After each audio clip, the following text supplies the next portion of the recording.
Praise the Lord. கர்த்தருக்கு ஸ்தோத்திரம். ஜெய இயேசு.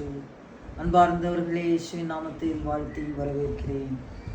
லூக்கா சுவிசேஷம் அதிகாரம் 1 இறை சொற்றொடர் 26 முதல் 38 வரை நாம் தியானிப்போம்.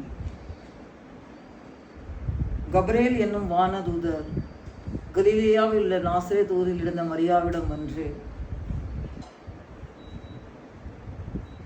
அருள்மிகு பெற்றவரே வாழ்க, ஆண்டவர் உம்மோடு இருக்கிறார் என்றார். இவ்வார்த்தைகளை கேட்டு மரியா கொஞ்சம் அஞ்ச தொடங்கினார். அப்பொழுது கப்ரேல் அவரை நோக்கி, அஞ்ச வேண்டாம், கடவுளின் அருளை கண்டடைந்துள்ளீர்.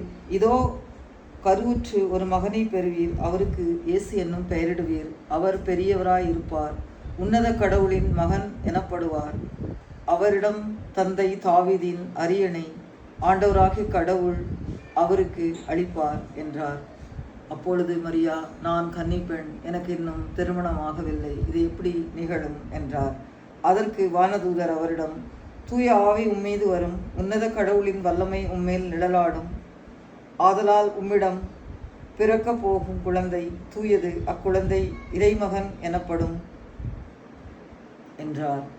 பிறகு அன்னையின் உறவினராகிய எலிசபெத்தை பற்றியும் கப்ரேல் தூதர் மரியாவிடம் விளக்கி கூறினார்.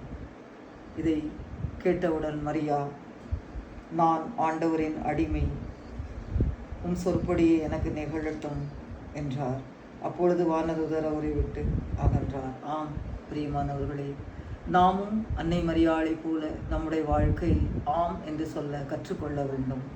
இறை திருவுளத்தை நிறைவேற்றுவதற்கு ஆம் என்ற சொல்லை நாம் கற்றுக்கொள்ள வேண்டும். ஆமென். God bless you all. Like, share, subscribe பண்ணுங்க.